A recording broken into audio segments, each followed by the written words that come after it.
I think a lot of people, start to understand what it means that you're not rich if you make 80,000 a year. You're not well off. You think you're well off, but what happens when that 80,000 stops?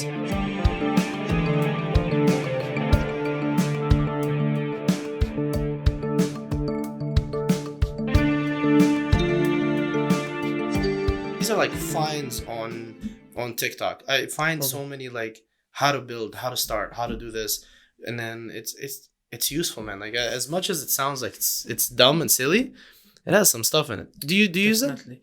No, not this website. No. Okay. No, I mean like the TikTok. Oh, definitely. Yeah. Right now, actually, I'm too scared of like posting myself on TikTok. Why? Because of the comments that I actually post and the people that react and interact with it. Yeah. And to be honest with you, like, okay, I started like where no one actually would interact with my comments to a point where thousands of people are actually interacting with this comment. And it's like, and it's still getting like, sometimes I wake up to a couple of notifications that people just liked your comment or just like replied That's to you. true. I'm like, what? My comments are more popular than I am. Man.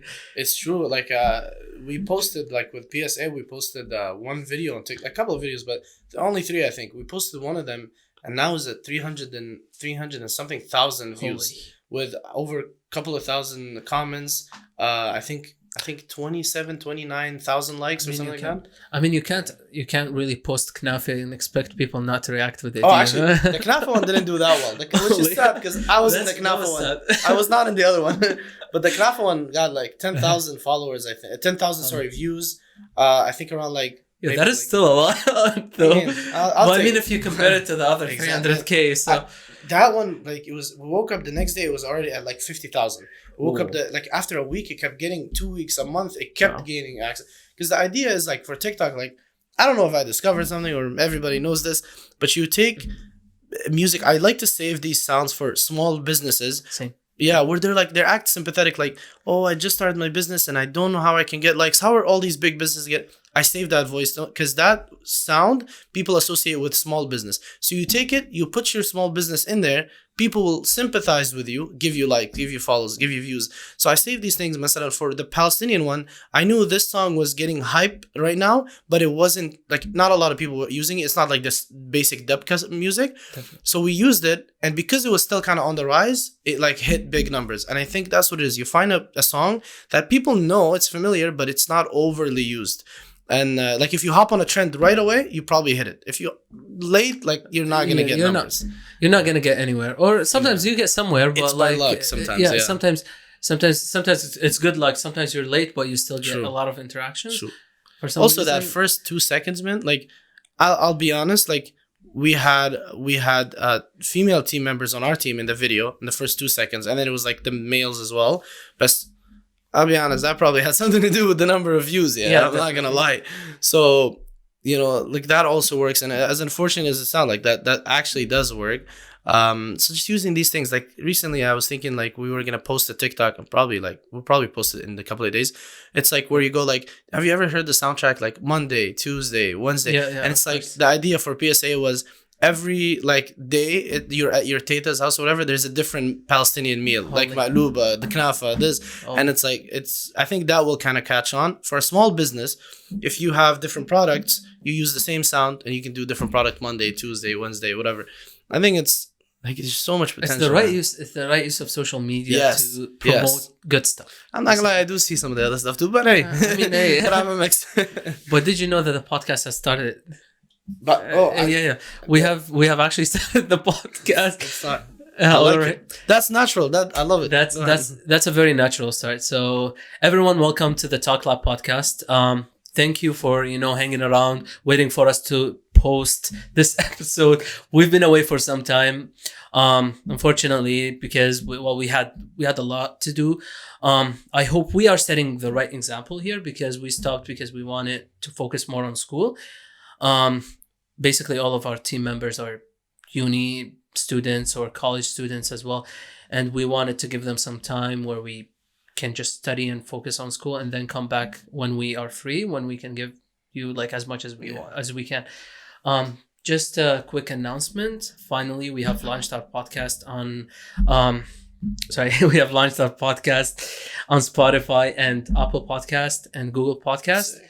as well as Anghami. So y'all can go and follow us there and check out the audio podcast for Is Anghami a thing that's actually like I've never heard of that. What is Anghami. it? Anghami is a Like Shopify, okay. It's like right? let's say it's like an Arabic Spotify thing, Yeah. but it's not actually. It has a smarter system Okay. where it literally studies your listening and then it suggests Kind of like new stuff. Spotify in a sense. It's kind of like Spotify, Yeah. but I heard that their better? program's way better. Yeah. So, And if you it's like- actually use it, and like, it's known, right? it's very known. Surprisingly, right? Like That's sick. I didn't know that I had an no Arabic app would actually make that much. Yeah, Or no, I just- had no idea because like I was thinking like recently like I was talking to you before like about some like Arabic podcast starting something in Arabic and I was like okay, like Spotify this I got it, okay, but like where would be something where you can catch on, and like that's very cool. That's a very nice place. I saw on talking about your podcast. First of all, Go ahead. thank you for having me again. Thank you. I know I saw this person who does like I don't know if you've seen him on YouTube. It's like talks with AJ or AB or something. They sit in like this white room, two Yeah. chairs, and it's just him Holy, and yeah. this other person. I don't know what's his actual name called, but I like that setup, man. Like I think the idea of podcast, Yeah. it's very cool, especially if you're someone who knows how to like talk and keep talking. Like, man, that's dope. Do you like it? You've been doing it I for a do. while now. Okay, yeah, I do like it. Yeah. Okay, going a bit back, just commenting Hold on this program that you mentioned, right? So what's nice about it, right? It's a white room, as you said. Okay. There's nothing Yeah. with a white room. Okay, it just like starts neutral. You know what I Yes. mean? And that's I've done plays when I was in high school, and I've done some drama as well. It's nice. Yeah. I've been on stage. It is one of the most difficult things that you can do. Yes. Basically, representing yourself in a neutral position and then going Mm-hmm. to the character. Yeah. But like just starting from a neutral position Mm-hmm. where no one can actually see impressions or anything. No one can form some ideas, Yeah. and then they start forming the ideas. I feel that like these kind of programs are nice to see. True. So Yeah. If anything, yeah, I like that. it's difficult to pull off though. Everything is difficult to pull off, but like Definitely. once you do it, man, like honestly, like the pleasure of doing, like how many views now? Like remember when you started, you were doing like 50 Barely views. 50 Now views, it's yeah. better, and like and it's only Amazing. been a couple of episodes, and I'm sure like as it That's- goes, man. As you meet more people, like I have a friend of mine was doing podcasts. He's not necessarily, I wouldn't say like friend, but he was a colleague working with me at work. He's 23. He's younger than me, and this guy just hit I think 120 episodes of his podcast. And recently, like on his, he said he just started making money on YouTube on his 100th episode after like 2 years. And at the 110 now, one of his guests was the CEO of Starbucks. He knew him through someone, and then now he ended up working also on top. This is his side hustle. He works now for a company called TrueFan, which is one of their investors is Kyle Kuzma from the NBA, from like the Lakers. Man, it's like there's so much you can. It's the go network around. that you make out of it. Yes. It's very nice. But like as I told you before, I'm not sure if we spoke about like why I did create this podcast. Like it did start as like a personal project. It was just like a vision that I wanted to make. Okay. But yeah, like that's how it started. But I just wanted to start that like a long time ago, and then I don't know, one day I was like, they gotta start somewhere. I can't just like expect to be the best, or just like, I can't expect like making an episode with no mistakes, Man, as a startup. And then yeah, you're right. I think that's my biggest problem. Like, if anything, I would say my biggest issue is wanting to be like perfect at what I'm doing. It's like, man, this has to be the best. This has to be this. Like there was, obviously there was, I told you about this before. There was a clothing company we were kind of working on, and it took so long because I'm like I think we ended up buying 20 something different sample hoodies, t-shirts from different companies. Like, people that probably know some of these names, like Gildan is obviously the cheap stuff. We ended up buying Bell and Canvas, Next Level, Fruit of the Loom, independent, like so many different brands just to test and try different things. And then we couldn't. And then finally, I ended up getting it. It was from TikTok, actually. Of course. There's a guy on TikTok who does this stuff, and I think, again, we'll go into talking about business or whatever later.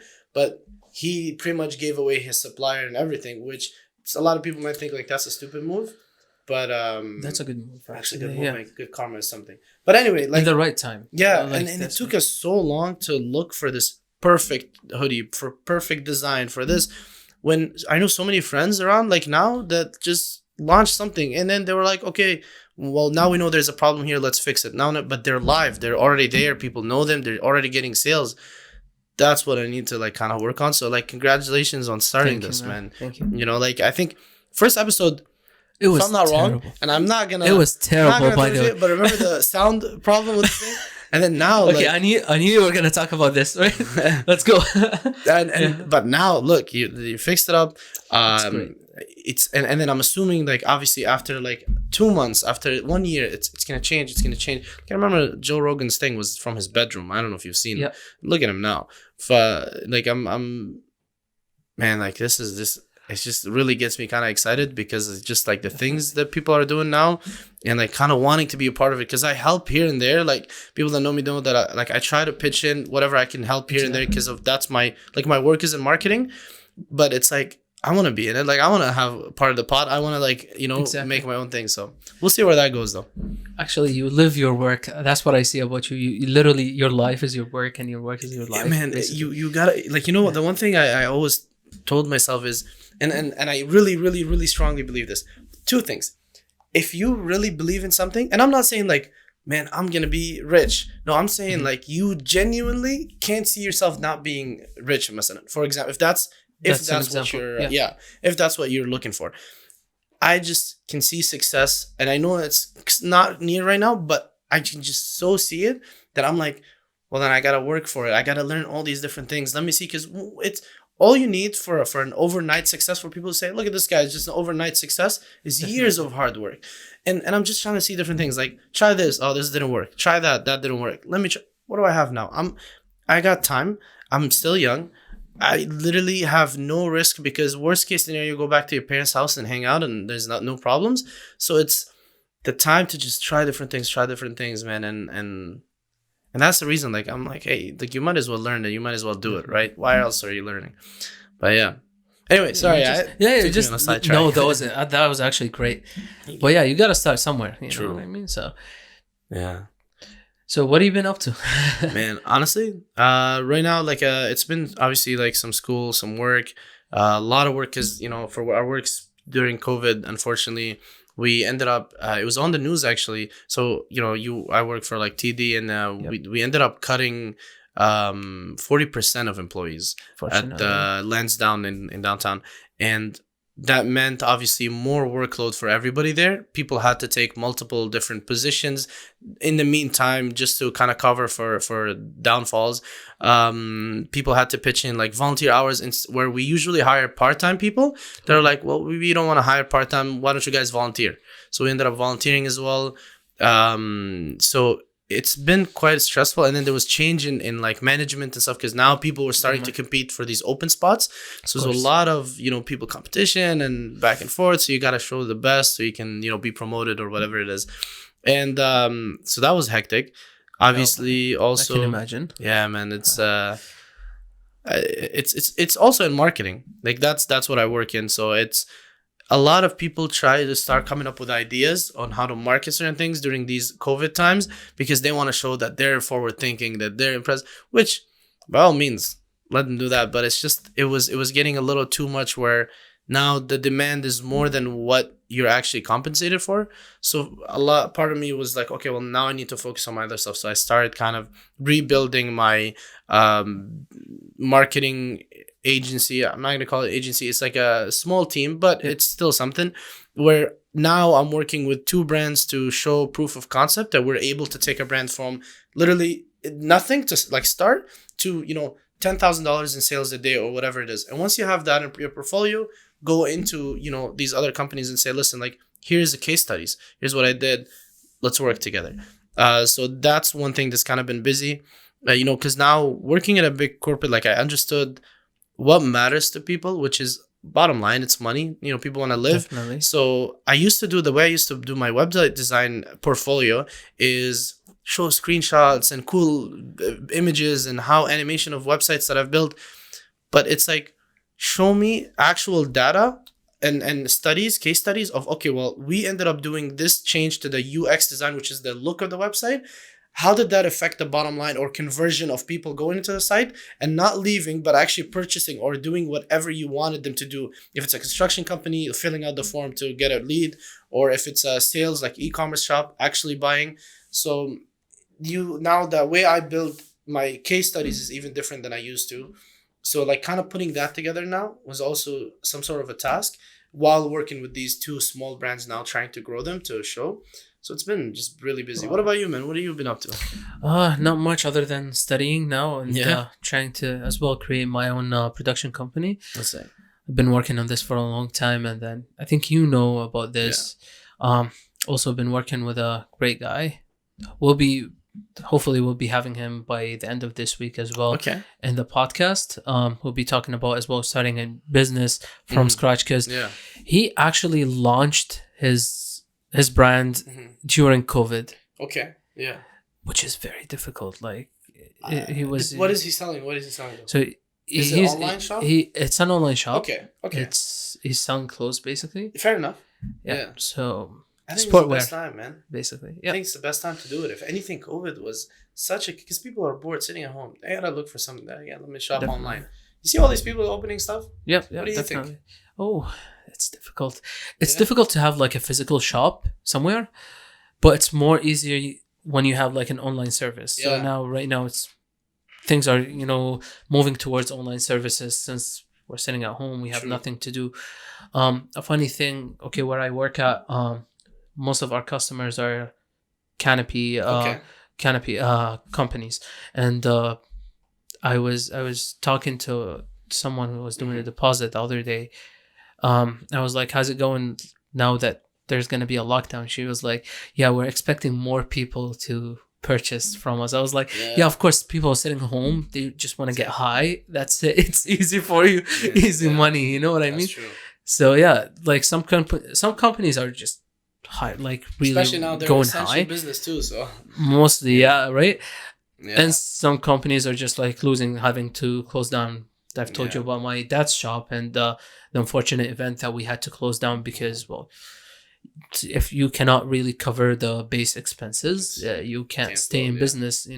It will hurt the business more than, closing down. Closing down for some time could really, a bit revive it or just lower the costs of opening. Yeah, that's true. Yeah, man, it's tough. I don't, we don't have necessarily like a physical business right now, like a store. So like we weren't hit by that as much, but obviously like it affected things. For me, like I'm blessed to have my job, but yeah, I've seen it. Like it's crazy, and I think if anything, it's pushing people to realize like, man, nothing is stable. You gotta find something that can beat these things, because I think we're at the ending stage. I think we're near the end, but it's like, if anything, this should be a wake up call for two things: health, personal health. Because man, like if we were healthy, like yes, I understand elderly, whatever, but if the majority of people were healthy, this wasn't as it didn't affect people as bad for healthy people. I understand obviously closures and stuff have also political pursuits that I'm not gonna get into, but what I'm saying is, one, it's a wake-up call for people to get healthier lifestyle. Like I honestly recently wanted to start to get into more of that, not because of it, but it's definitely one reason. And two is obviously financial responsibility. I think a lot of people start to understand what it means that you're not rich if you make 80,000 a year. You're not well off. You think you're well off, but what happens when that 80,000 stops? That like the 40% of the people that in my company, now most people realize they don't have savings. They don't have any investments that gives them dividends every couple of months. You're in the bank system. You know what I'm talking about? Yeah. Like there's nothing that's coming every month passively. No. The moment their job gets cut, they're done. They have no money set aside. They have nothing. So it's definitely something that like hopefully wakes people up from that. Definitely. It definitely did for me, for my family. Yeah. Not because we were affected, but it's just seeing things around you also can make you realize certain stuff. So, hopefully this is the start of something new. I think we're probably gonna dip for about 2 years or whatever in terms of economical growth and whatnot. But I think after 2 years, think we'll be back better than before, if I'm not wrong. I mean, I'm a very optimistic person, so hopefully. But what do you think? It will get better. Yeah? Like, okay, I'm going to make a statement there. Okay, by spring 2021, I'm seeing that all of Canada and the United States will be vaccinated against COVID-19. Oh, for sure. By 2021 or 2022? No, I'm saying by spring 2021. Oh, so in the next couple of months. That will be in the next couple of months. Mm-hmm. But we just gotta hang around, Yeah. Follow the rules. Absolutely. If anything, like you see some sports teams starting. I mean, the US, man. I saw a friend of mine actually talking about vaccination in the US and Canada. All right. And the US doesn't care. Like they're already out. Have you seen some pictures from Florida? God. They're full, like actually capacity. I don't think they ever stopped going out. Man, a friend of mine was there, and he was from Canada, and he was taking videos. He was lining up for a nightclub, and I was like, man, where is this? And he's like, oh, it's Florida. And I was like, this is like absolutely, it's full capacity. And people like no social distancing, no nothing. It's just masks in the outside. So, ouch. Honestly, like it. Yeah, I agree with it. Like I agree with here, obviously, like closing up stuff. However, I read this article, and I don't know if it's right or wrong, but we had they said it was for the first time that we don't have ICU, and nobody in ICU right now in Ottawa that has due to COVID-19. CTV came up with that article. If you want to fact check and look it up, and then right after they came up with the whole thing, which is the whole closure, which is why Mayor Watson is trying to reduce it from 28 days to 14 days. Mm-hmm. I don't know if you heard about that. Yeah, I heard about it this morning. Because we're doing okay, we're doing decent, Yeah, compared. Okay, so we're talking about Ottawa. Ottawa is like the orange zone. Mm-hmm. Ottawa is not that big. Yeah. Like if you compare it to Toronto, but it's not too small. True. Though. It's like the medium. So we have a medium risk here. But think about it this way. Yes. Well, I don't want to sound uneducated because I don't know the stats for that, so I need to look that up. But would the median age in Ottawa be older than the people in Toronto? Because Toronto is a more of new startups, tech, business stuff, whereas Canada is more like a government city, which is older generations usually stick around here. Definitely. So wouldn't it make sense that more of these older generation, actually, I think these older generation, more of them kind of getting sick or whatever, compared to these young, healthy people. I understand the numbers are high in Toronto. These are young, healthy people. I don't know how the situation is in I think what they're scared of is, people escaping the Toronto area to Ottawa or the areas around. Yeah. If you see what I mean. Especially we're talking Christmas. True. And I think this episode is going to drop on Christmas. So But that's why they ended up, they finished Christmas. Yeah. Today's Christmas when it drops. Yeah. And then so now all the gathering happened, everything, and then tomorrow is the closure. So then, but people already met, people already hung out, people already did that. So it's I don't understand the lock now. I understand restrictions, but I don't understand the lockdown just because, we've been seeing numbers in Ottawa, especially like gyms. Data showed gyms are not affecting people. These because here's the thing, because gyms were following even more rules. Because don't get me wrong. I mean, even before, when you use a machine, you clean it, sanitize it, and leave because you don't want to be dirty. Yeah, and even when you want to use it, even when you want to use it, you're like, I don't know about that. Let me clean it. Yeah, exactly. It's really. It's true. Yeah, you can't really trust everyone. You know what I mean? Don't get me wrong. Yet again, they shut it. So it's frustrating because man, a lot of people don't want the wage subsidy. People want to work. People want to actually make a living for themselves. Definitely. And even then, let's be honest, wage subsidy isn't really feeding anybody enough. No. So it's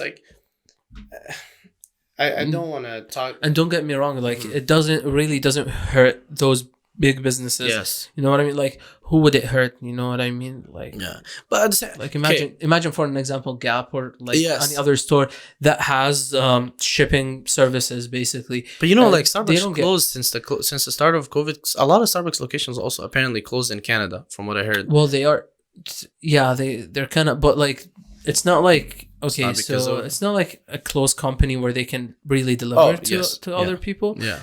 And I mean, like as much as you're really lazy, you're not gonna order just coffee like Yeah. via skip the dishes and then Man, when I used to work Uber back in the day, it was one guy ordered like Oh, tell literally me. a Coke, like a bottle of Coke from McDonald's, and it was $12 that I made. I think it was really far, and it was the only McDonald's that were open 24/7 around that area, and it was literally just a medium Coke. And the guy gave it to me, and I was like, "Where's the order?" And he was like, "Oh, this is it." I was like, "Oh, well, okay," and it was ridiculous. But some people will surprise you, man. my But like God. in general, yes, people are probably not that lazy. People probably make their own stuff at home. Which is why, like, you know, for Christmas season, like I was just thinking about it. If I was to think about this a little earlier, you know, these new gadgets and tools and whatever and stuff, like, you know, home coffee makers and things, not coffee makers, that's lame. Like there's these coffee mugs that Yeah. keeps giving you the temperature, keeps whatever, like has a electronic. These things are the perfect Christmas gift for now. The If you best. made a quick website, then about these, whatever, you could make some sort of money. It's not a long-term business, I'll be your first customer if you're making it. Cause I'm actually gonna buy this on Instagram ad. And I was like, definitely. I'm the like in this household, like I'm the most person that has mugs really? because I drink coffee and tea and like I can't focus without these stuff. I have to. I feel like so sleepy when I don't. I need like some sort of right? Like Yeah. I don't know. I consume a lot of coffee. Yeah, man. Tell me about what's it Yeah. called?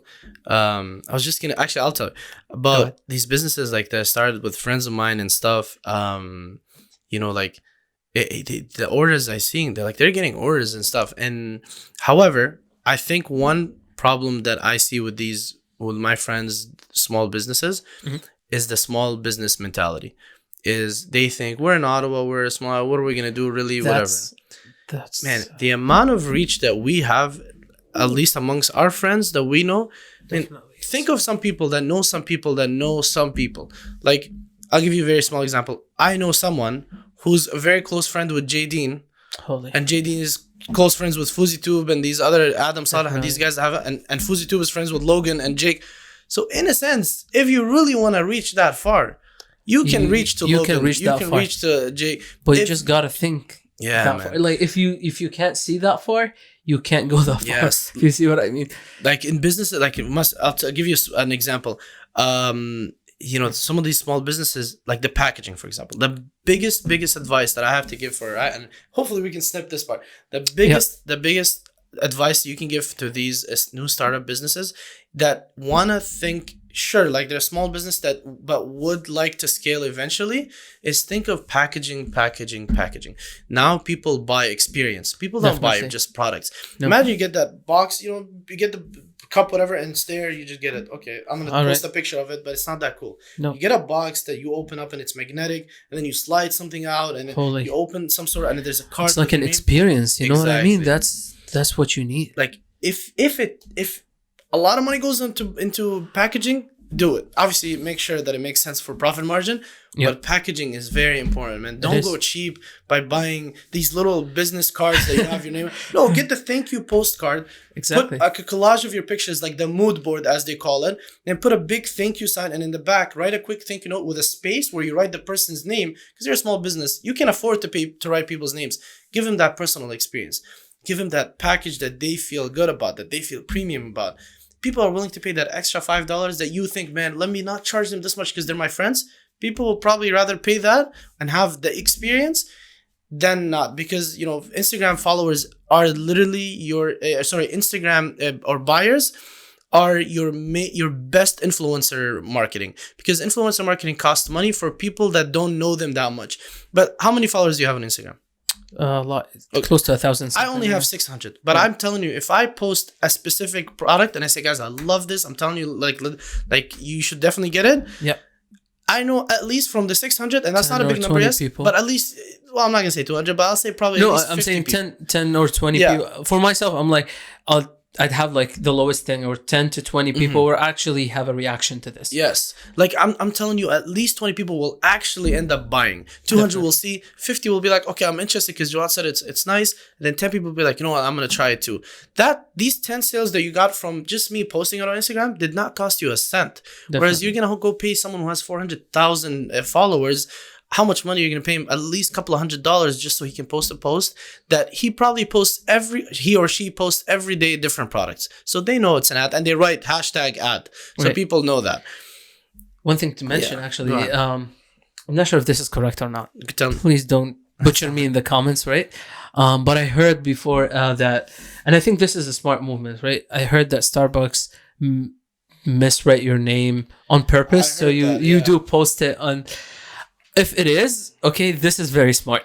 No, it is like that's what people catch up on, man. Right. People enjoy the, fallouts and mistakes more than success. So on TikTok you'll see this guy who gives you these iPhone hacks, like iPhone hack you didn't know about part 58 or whatever, and he's holding the mic is an iPhone jack from like the old earphone like jacks thing, and he's holding it and he talks to it. You look at the comments, the first 100 comments are just about, yo, is he holding that thing? Yep. That's not even about the video, but it's you do something that's so silly, and then people are focused on that thing. Or some girl will color her nails like different colors while talking about something that has nothing to do with her nails. Nope. You'll see people like, oh, why is she coloring like this? You gotta drop that like little bit of thing in there. You know, like on restaurants right now, you gotta have that Instagram wall where people take pictures on. You gotta on online businesses, like I said, packaging that makes you wanna look more into it and present it. Because I'm not gonna name the restaurant because I feel bad, but I went to a restaurant here the same day I went to Favori, the chocolate place. I don't know if that's how you call it. And I took both pictures and I posted them on Instagram, both of them. I've gotten 15 people that asked me where that ice cream nice bowl that looks like from, and not even a single person asked me where that came, because the presentation, it was paper plates. Holy. I don't know if you know it. It's on Montreal Road, and I don't want to mention it. It's on it's called but it's just the presentation makes a big difference, man. It does. Yeah. So like I said, last thing before we move from this one is packaging. Packaging is the biggest important thing, and branded. Like if your product colors and your company theme and colors is certain colors, make sure to reuse that again. Make sure to have if you're gonna put paper inside, one of these like linen paper inside the boxes, have them as these branded ones with your logo on every like couple of make sure it's branded, make sure it's authentic. That's what they call private label. Go YouTube private label, you'll understand more into it. Look into it. Like the hoodies we're gonna get, a lot of people sell hoodies where they have like Gildan or whatever in here. We're actually having our own tag, our own name, and made in blah blah blah, large, small. It just adds up to the experience. Yes, man. Absolutely. That's what you want to do, basically. Yes. You just want to add up to your experience. Because don't get me wrong, like when we go shopping, right?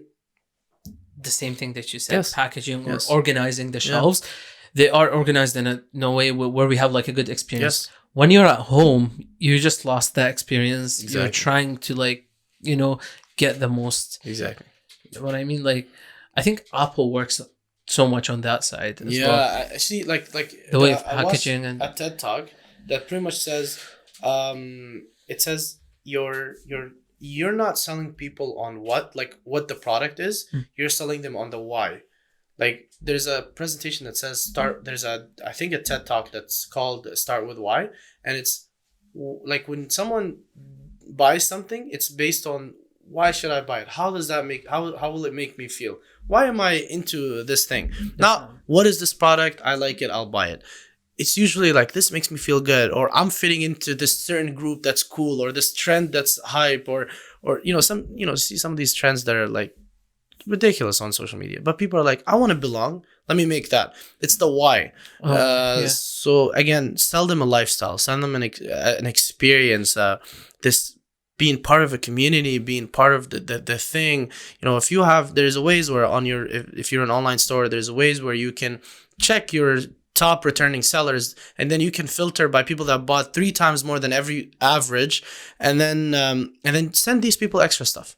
Throw in extra couple of things. Exactly. See, and like obviously something affordable. Everyone would appreciate it. You know what I mean? And Like, they'll probably post more for you. If there are people Definitely. buying again and again and again, they're probably going to keep annoying their friends with pictures and videos of your things.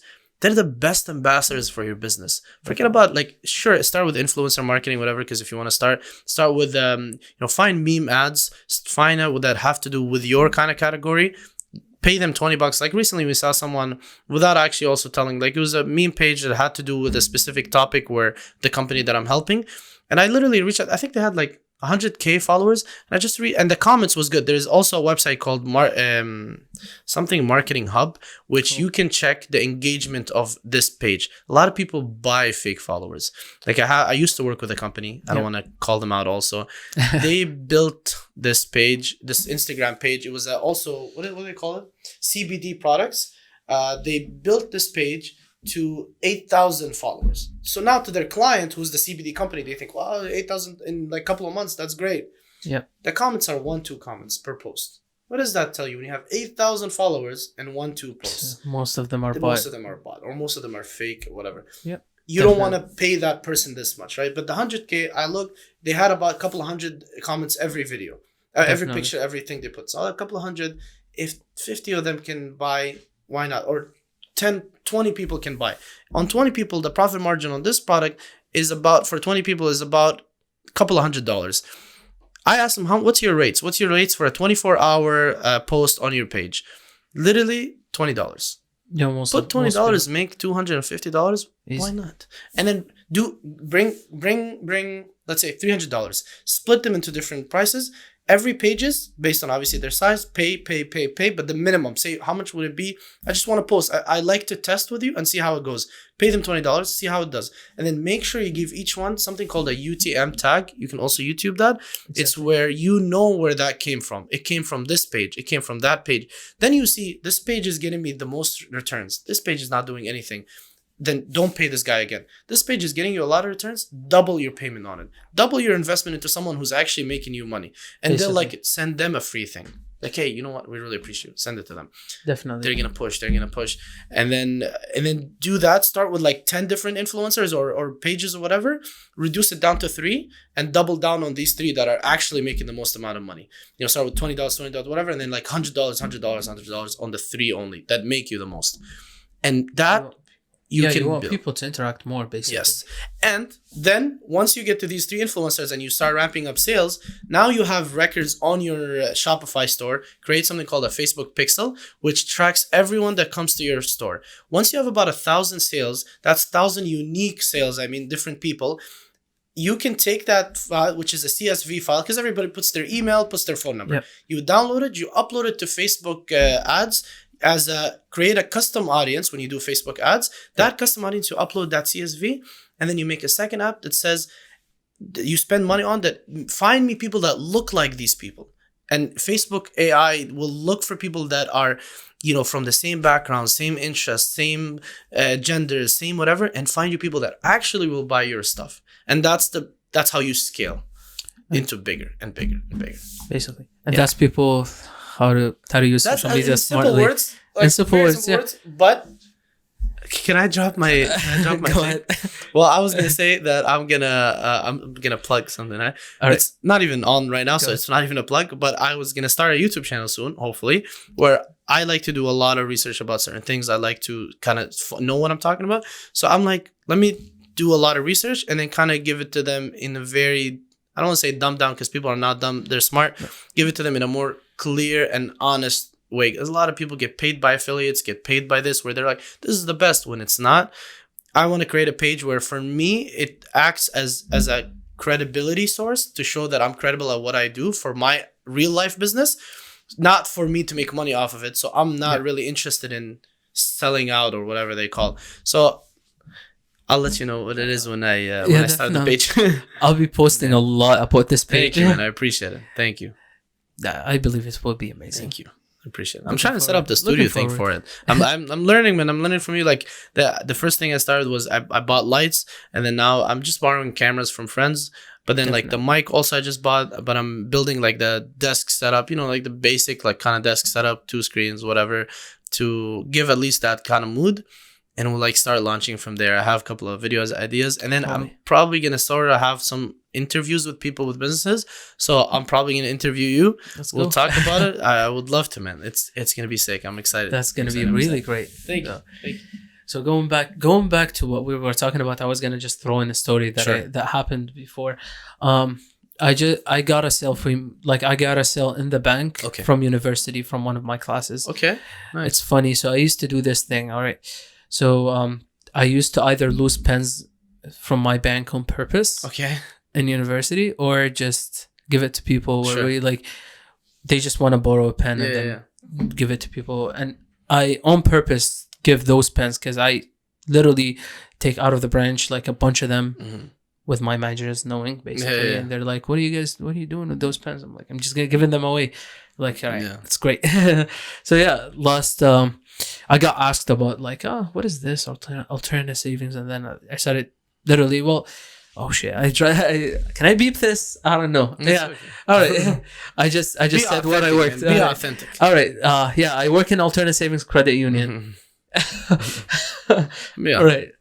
So he's looking at the pen and he's like, what is this? So I basically explained it to them, and they were interested in getting a mortgage. Really? Yeah. Wow.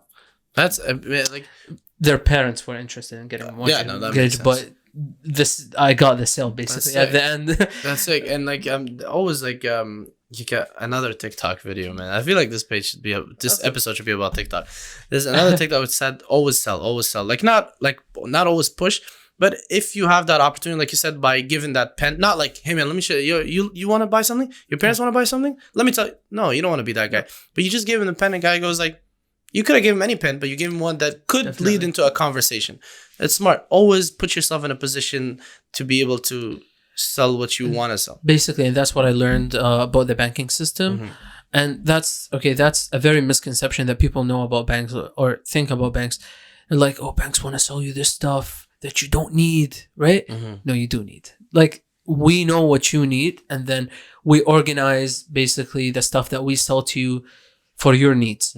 So if you don't need a for an example, if you don't need a tax-free saving account, and if you come into my wiki and then try to explain to me your needs, thinking that you need a tax-free saving account, I would let you know that you don't need a tax-free saving account. You need something else, right? Yeah. So I would still sell you a product, or not even like, if you don't need it, I'm not gonna sell it to you. Basically, I know big banks do that sometimes. That could be just individuals sometimes. Like sometimes if you get stuck with if you get stuck with the wrong product, sometimes it's not the company, it's just like an individual who sold you a wrong product. You know what I mean? It also depends if these people are getting incentivized by bonuses and by commission, or their healthy salary that they don't need to push these boundaries. Definitely. So no, of course. It's annoying, like it's really annoying, to be honest with you, like that people think that we do that. And then it got to a point where some people actually told me, you guys are stealing our money. I'm like, dude, like, you got $10,000 in the account. I'm not telling you to go invest it. That's your money. I don't care. But if you tell me that I need to invest it, I would let you know how to, like, I would let you know or guide you to the way to invest it. That's our job, basically. That's fair. That's fair. I got you. Yeah. But we're not stealing anybody's money, all right? But that's what do you want to talk about? Let's talk. All right, TikTok. Man, it's what is your saved videos consist of? Your liked videos. You might not want to see that. All right, they're mostly funny videos, but actually I do save a lot of videos where I want to go back to, like, some stuff that I'm interested in. So, like, that I do photography and videography and editing.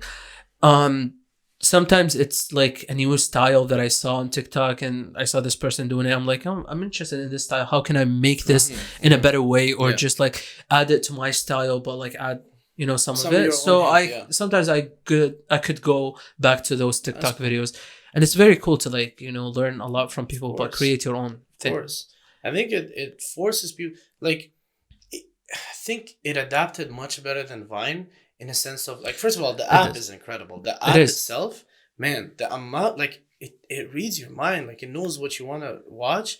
Yeah. Like when I used to want to watch certain type of videos, I get these videos. When I wanted Definitely. to watch now more of like the entrepreneur stuff, more of like tips and tricks, it gives it to you, and it's You know why? what? You know why? Well, based You on know interaction? why are we so really addicted to TikTok? Why? For an example, right? So we're actually addicted to this idea of refreshing the page. We're pulling this thing and we don't know how long it is, you know? Like, oh, it's just swiping up, swiping up, swiping up. You don't know where can you get. And it's like, it's always something different. It's always something, you know, new to you. Like Instagram, it's your followers. So once you're finished, you're like, okay, well, I watched Well, everybody. What am I going to keep watching? Exactly. It's like opening the fridge again and again. But this one, it's different every time. You're right. Like you, and then Definitely. if you're bored, you're like, okay, let me swipe up, and then it gives you a brand new feed all over again.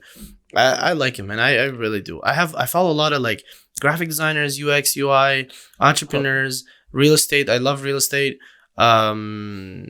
You know, like a lot of different things. Like I'm not gonna say, oh, that's all I watch. Yes, I watch other stuff, but the stuff that I actually save and matters, it's these things because I want to go back and look at it. That's another thing. Liked videos, you like with a purpose. Like on Instagram, you just double tap and you keep And going. then you keep going. This one you like, you know, you liked it because you're like, I'll come back for it later. Because let's say you remember, you're like, oh, this is a funny meme. I want to send it to someone, but right now, it's 3 a.m. Let me send it later. Save it, you like it, and you save it, send it later. Or like every time we have a conversation, like now we're talking, I'm like, oh yeah, I remember this. Let me show you this app I found on TikTok, and then you pull it out, you go to your saved videos, and you have it. Literally right there. Yeah, it's very, very smart. And the platform is smart, and it's crazy because people joked about it. Like now, that's another thing for businesses. Get on TikTok, please. Like understand to get on TikTok, because TikTok. Have you ever seen these videos where you're just scrolling and it's like this girl or a guy that says, if you're from Ottawa, Ontario, like pause. Right. Oh It my shows God. to geolocation people, like it Yeah. targets specific locations that you're from. So if you post about your business and you think I'm a small business, why would I post to the world? It'll show you people that are. It'll show it to people that are in your city. So like post. It Why did not? happen to one of the businesses in TikTok. Yeah. And it did blow up during quarantine. Yeah. During COVID time, right? Yeah. I'm not sure what was the business name though. Like, Do think I know it? I think you do know it. It was this girl who posted about her mother's small Oh business. yes, in Ottawa. Yeah, man. Like It did happen. she literally just posted that thing and then they blew up. It's like, you know, again, social, like literally your buyers is your most like it's your biggest brand ambassadors. Yep. Like I found about this restaurant. It's called No Forks Given. Have you ever heard of it? Yeah. Man, I just saw a picture on Instagram. Someone posted a story, and so I clicked on the name because it looked really nice. Like the packaging looked like the burgers from the US, like In-N-Out and this kind of style, where it comes in a box and it's like face up with it. Like it's very nice the way it's laid out. I go and then they have this poutine with so it's regular poutine, but on top of it there's like fried mozzarella sticks on top of like the poutine, and it just looks so good. I had to go there. Like it's presentation, man. For restaurants, presentation is huge. People eat with their eyes before they eat with their food. With their mouth. But you know, and people like their products not because they use it, but they're like, man, I love the full experience of everything that's in it. Definitely. Yeah, like I think you have to be, if you're a small business, regardless small or big, you have to think as a big business. You have to operate as a big business. You can't. Sure, don't be a perfectionist, but don't miss on this little things. Don't, you know, take corners on, oh man, yes, this packaging, but this is 80 cents a box. That one is 50 cents. I can save 30 cents a box. Yes, but do you know how much that 30 cents, do you know what really customer acquisition cost is? Yeah. How much it takes you to acquire one customer in terms of ad spend, a marketing spend, everything. That extra 30 cents is maybe the difference between someone posting it on a story because they're proud of it, it looks sleek, or someone who's like, yeah, I like the product, but it's for me, I don't want to post it, it doesn't look that hype. That 30 cents difference, and especially like when people see it on Instagram, they don't know you, they're not your friends, they don't know you about your business. Definitely, they just seen a picture. If it looks cool in the 1 second that they swiping stories, they're gonna be like, oh, hold up, wait a second. They're gonna go back to it. Go back and look at it. That 30 cents might actually gain you another customer with a profit margin of, let's say you're making $15 profit margin every product. That's $15 from that 30 cent that you were so worried about spending. as they say, scared money don't make money. So Definitely, yeah. you have to, and if it takes you having to work part-time to supplement your business, do that. Do it. If you believe in your business. Yeah. And you should probably believe in your business. If you don't, then why are you doing it? Yeah, Definitely. It would be a waste of time and money. yes. This way. You know, man, something like this is genuine, off the thing, or I'll keep it on, that's fine. Do you like to be like this podcast compared to the last one we did?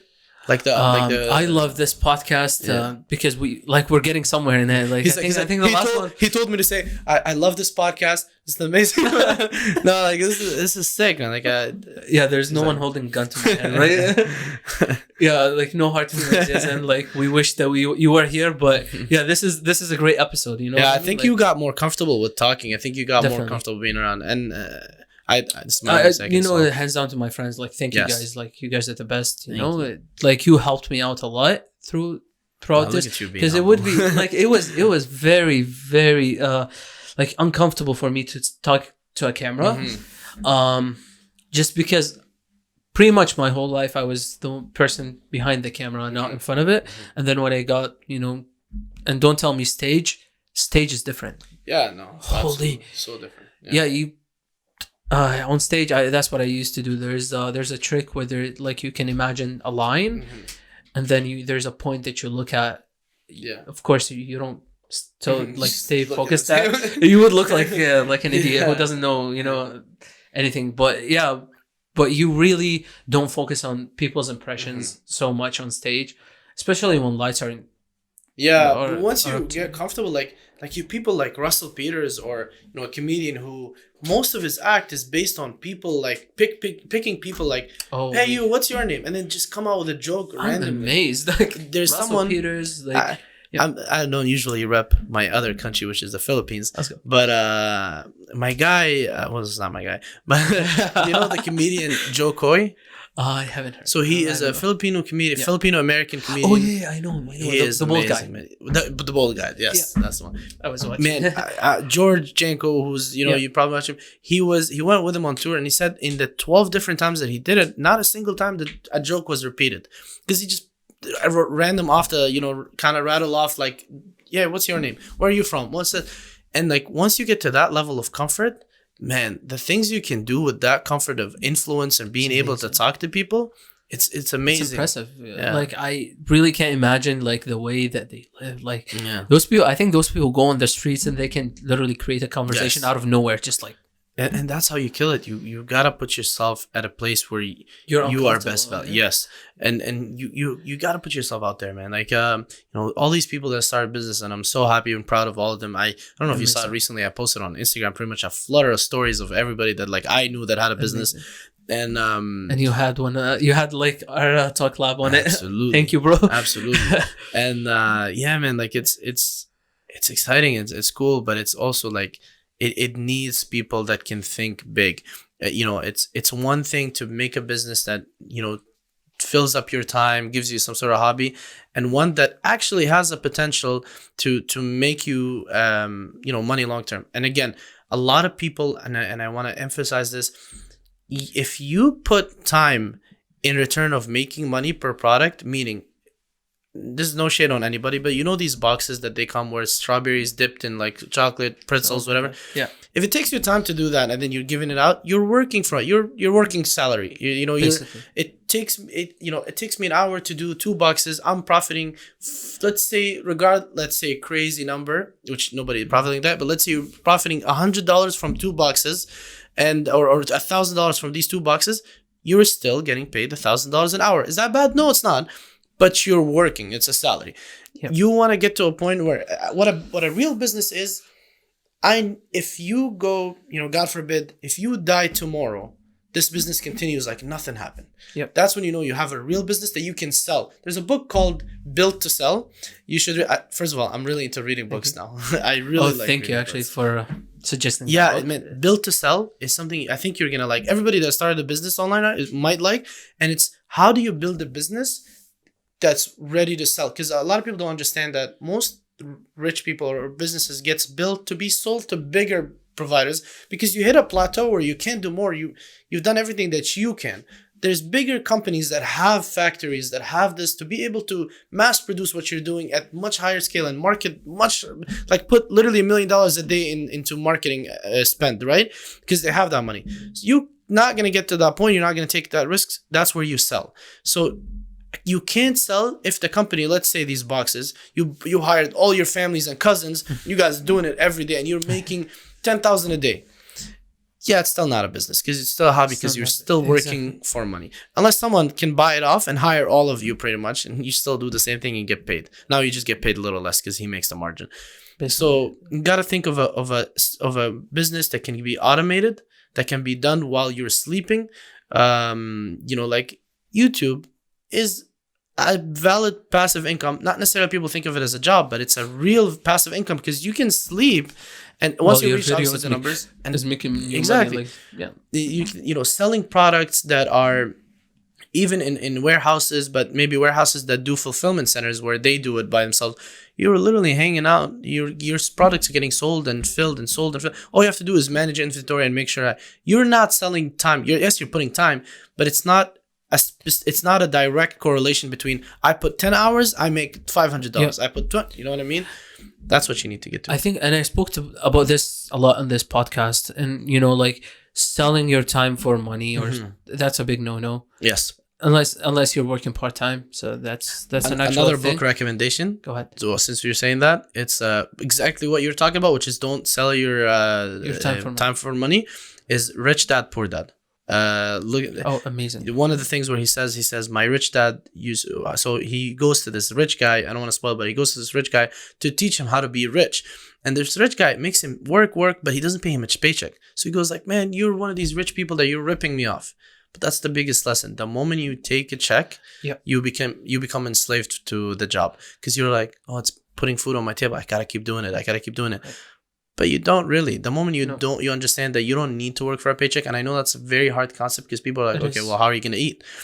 You can do side work here and there for now while you're building that business. I'm not saying, I'm bigger than working, I'm just going to sit down. No, work now because that's what you have to do. Yeah. But don't let that be your end goal. Definitely. Like, don't live the life of like, I'm stuck in this. Yes. Like, don't get yourself stuck. And that's the thing. People understand that, as you said, I'm going to work 10 hours. Yeah. I'm going to get paid for those 10 hours. Yes. No. You want to make more? Work 14 hours a day. No. You work, right? It's like those millionaires, right?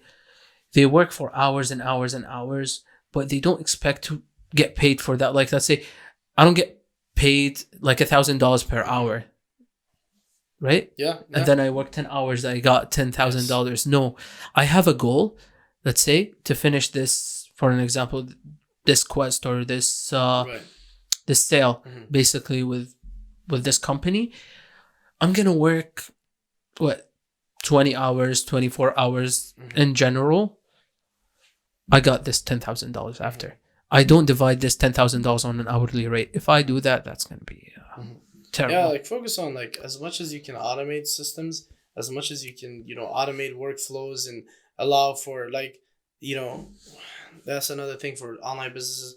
Like I really like online business. So like one more tip for online business, that could also be another advice, is look into stuff like, I'll give you one example. A lot of people use it that are successful. It's called Klaviyo. It's Klaviyo, I believe.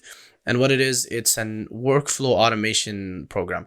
And what it does is it triggers actions when people do certain things without you touching it. So someone goes on your website, abandons the cart. Shopify already has that built in, which you send an email saying, hey, don't miss it. Like, hey, come back, buy it. We'll give you 5% off. And if you do that for most big brands, if you notice, go to their checkout card, like act like you're going to buy and then put your email and then let it go. You'll probably get an email with a discount coming up. But there's that. But then beside that, once people purchase, you want to create something called, and that's what we do at the company that I work in, is called a nurturing campaign. So the company, one of the things we do is we handle the Red Blacks, the football team in Ottawa. And, how do you take someone who just came to one event for the Red Blacks, a football game? Hey man, you're free. Yeah, I'm free. What do you want to do? Let's go to a Red Blacks game. Sure, let's go. How do you take that one-time guy and turn him into a season seat member where he pays you, whether he comes or not, he paid for the entire season? you're good. How do you take that and turn it into that? You create a nurturing campaign. You send out first that welcome email with value proposition. Why should you come to the next game? Don't push him from one-time buy into a season seat.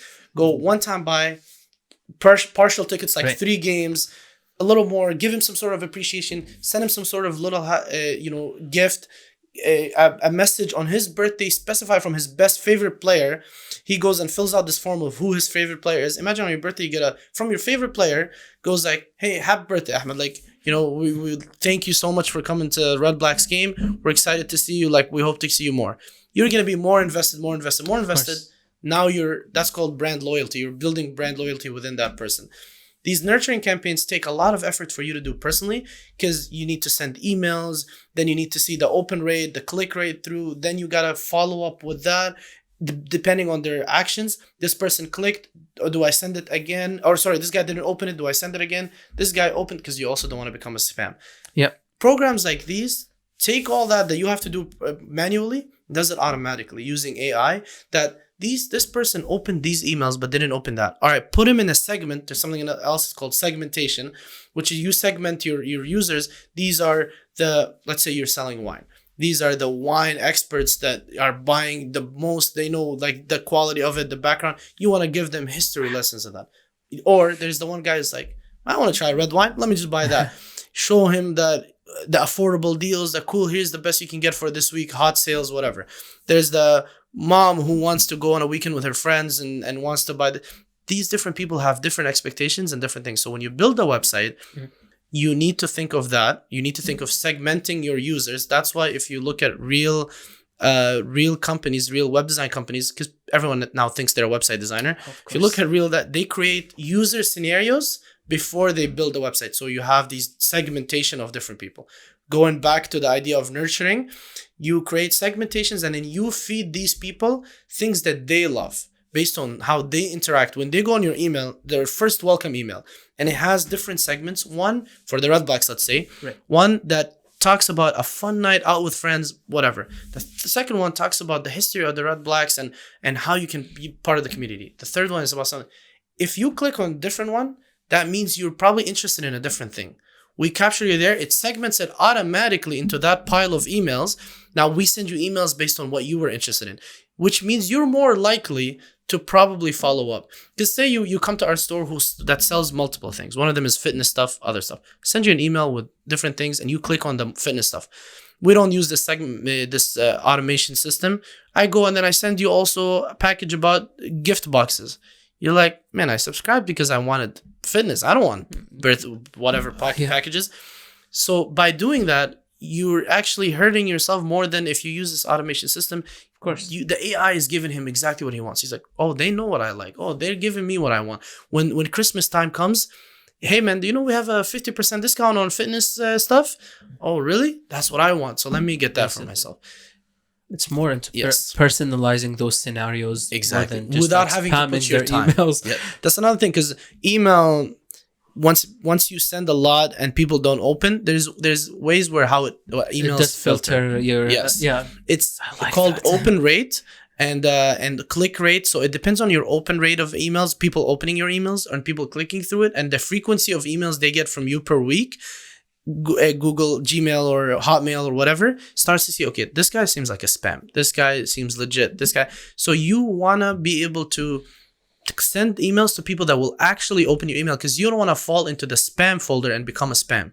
Definitely. Because so what this also automation does, Clavio, I'm not even getting paid, man. I should probably start opening affiliate links. Man. On my YouTube will be affiliate links. And if you go to a Clavio thing, like what it does is you can create scenarios where if this person hasn't opened any of my emails in the last 180 days, delete their email. Because it'll actually hurt you more, because you're not losing customer, because he wasn't a customer anyway. He's not opening anything. So just delete him. This way you're not hurting yourself more by sending more emails to people that don't open and looking like you're a bad person. Again, do you want to do that manually and go through every name? Let's say you have a list of 5,000 emails of people. Do you want to go manually? Good luck. You get these things from the start. You set it up right. You put that little bit of money up front. You have automation. It pays you off at the end. You know what I mean? Man, I've been waiting to come here to drop these gems. Let's go. I love it. That's great, bro. Yeah, like man. that's just too much information in one I episode. know You it's know a what lot I of mean? Let's random go. stuff, but like, Let's- it's. I think people like, just to summarize, your business, you need to, even if you're small, think big.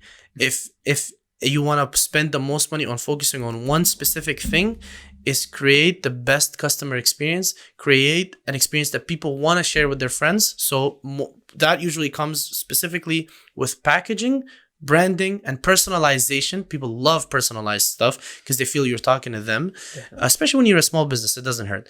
And then as you start to scale, you need to start thinking of, people think email lists are dead. Emails are selling so well. They sell, I think, 30 or 40% worth of revenue from these big box retailers online sales. It's mostly from these emails. So focus on a strategy that will build you this contact list. There's people's emails, numbers. If your website is not capturing people's emails, you're doing it wrong. Make sure you capture emails. If you're not capturing numbers, capture numbers. If you don't have Facebook Pixel set up that collects people's data, you need to set that up. I don't care if you think this is not morally right or whatever. Collect people's data. And then you're going to find a sea of audience that you can explore, and now you can grow. That's why this is how you don't hit a plateau. So just to summarize everything, this is kind of how you, if you want to summarize all these information that we brought, packaging, Klaviyo for system automation, so you don't have to put in effort. Don't work for time. Try to figure out an automated system or a business that can be automated. And last but not least, think big. Even if you're a small business, definitely, you can become big literally overnight with TikTok. Oh, and get on TikTok. Social media. Get on TikTok, definitely. Social media is your TV channels of 1999. Of course. If you're like, there's a lot of people on Instagram, not on Facebook. Oh, Facebook is old. Why? Go on Facebook. Oh, I'm not on LinkedIn. What am I going to do on LinkedIn? I'm selling, let's say something. Go on LinkedIn. You would be surprised. People don't know this. You can actually get paid ads on Pinterest. On Pinterest, Behance, things that people don't really know that much about. Etsy, what else? Also, like, find all this social media and make sure you get it. Like the name that we came up with, and if people can look it up, it'd be great. On social media for the clothing company, it's called Urban Palestine. It sounds like something you've heard somewhere, because you're like, Urban Palestine, I've heard this, but you didn't. You heard Urban Outfitters, Urban Planet, Urban, all these things. Urban has a meaning, a deep meaning behind that, but Urban Palestine is the name we came up with. And the reason I liked it is because go to all of our social media, TikTok, Snapchat, Instagram, Facebook, Twitter, etc. All of them, it's at Urban Palestine. No capital letters, no underscores, no dot, it's Urban Palestine for all of them. You don't want to confuse people by having, your Facebook is / talk.lab, Instagram is at talk_lab1. Then people start get lost. You want to have it. That's when they get lost. Yeah, exactly. And no, I feel like as well, like, I know some people actually sell those names sometimes if you absolutely need it. Yeah. Oh, so many times you go and you want this name, and then it's this guy who has like 2 followers. Come on, man, please, like, give it to me. You're not doing anything. I'll just pay you $100. That's literally it. It's fine. But yeah, believe me, they'll be so happy with people. $100. Yeah.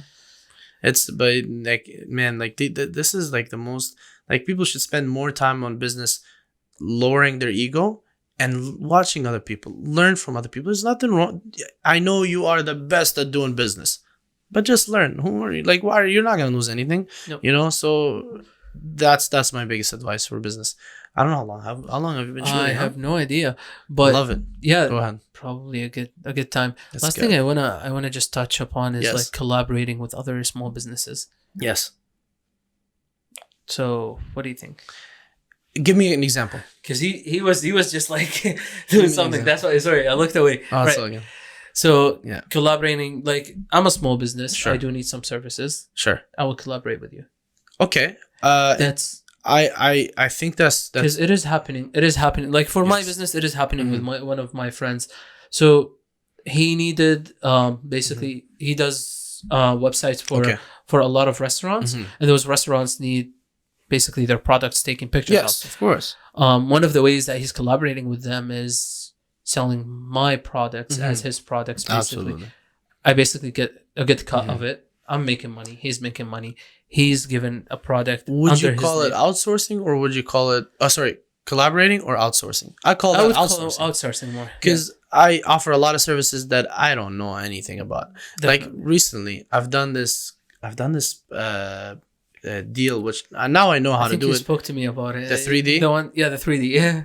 I knew nothing I about think 3D. I called you and man. you're like, man, I don't know how to do this. I literally did not. I was like, what am I? Because first I was like, okay, I'm outsourcing this person, which sometimes it works great, and I've done it before. I've built like this kitchen visualizer soft application where people go and then they can take a picture of their kitchen, and then you can visualize 3D countertops on there based on the countertop that the guy sells, like the slabs that the guy sells, and it worked great from someone from overseas. This time I tried to do it, the guy came up with terrible results, so I had to learn it myself. But you don't limit yourself because, well, I don't have a, like for you, for example, with the marketing thing or the like photography and stuff. Yeah. Do you have a drone? Like, do you have a drone? I actually don't want a drone. Some Good. of the jobs that actually require a drone, I You do don't have a need couple to. of friends Exactly. that have drones, and then I actually rent it from them. So they're making money. Yeah. I'm using their So drone that's to my get them point, big man. buck. You don't need to say, I offer this now that I have it. You don't need to have it. No. You can offer it the moment someone, oh, you want to pay? Sure, I'll figure out a way to get it. I'll find someone that knows someone that'll give it to me. You know, like, why not? Like, always be open to a certain extent. Like, know that you can do the job right, but always be open to be able to expand and take more on if you know the right people that can help Definitely. you with that. Yeah, because you also don't want to look, because it will hurt you more if you take on something and you actually do don't a know terrible job. what you're doing. Exactly. Because it will hurt. That's what you're looking for, like the good name of the business. You know Yes. what I mean? Like if it does hurt your picture or business picture, that's a big no. Yeah, exactly. I think one last thing for Yeah, go ahead. businesses. Yeah. Wait, what am I thinking? Lovely.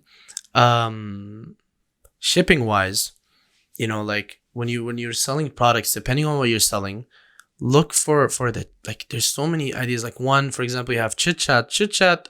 What it does is it buys these what are they called, stamps or whatever they are, like for shipping from Canada Post in bulk, which allows them to take discounts on them, and then they sell it to you for like cents cheaper or $1 cheaper, $2 cheaper, but $2 per sale. If you're selling 1,000 sales, that's $2,000 saved. So look into something called like Chit Chat, for example, or look into things that will go through Canada Post but actually allows you to get that discounted price.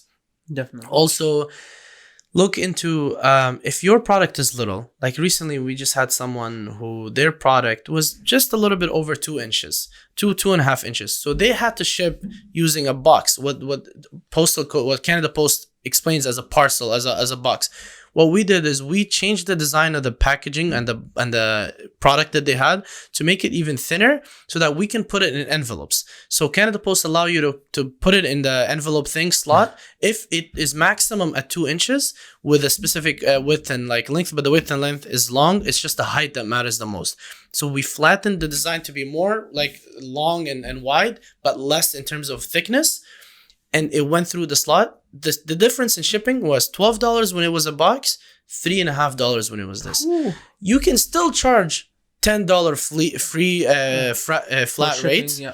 and you're making $7 extra on top of your low profit margin product. If you are selling a low profit, because I'm assuming things that are this little, they probably have small profit margin.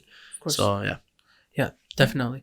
Well, thank you for being here. thank you, Today. appreciate it. I That love was it, man. amazing. That Thank was you. an amazing episode filled with information. Thank you. You know, if y'all want to rewatch it again and again, actually, I'd be one of the people Thank who would actually rewatch it again and again, because it was filled with I was really information, happy, amazing, and it, like Thank so you. great. If you're trying to create a small business, that's your episode basically.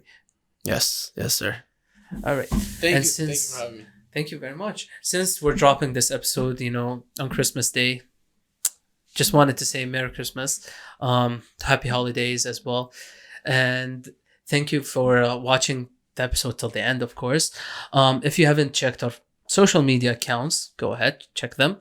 Like, comment, share the links, share this episode. Basically, share the stuff that we have. We will be posting small videos as well. Share them; they're very great. Yes, Sometimes it's funny moments, so you might want to look into that.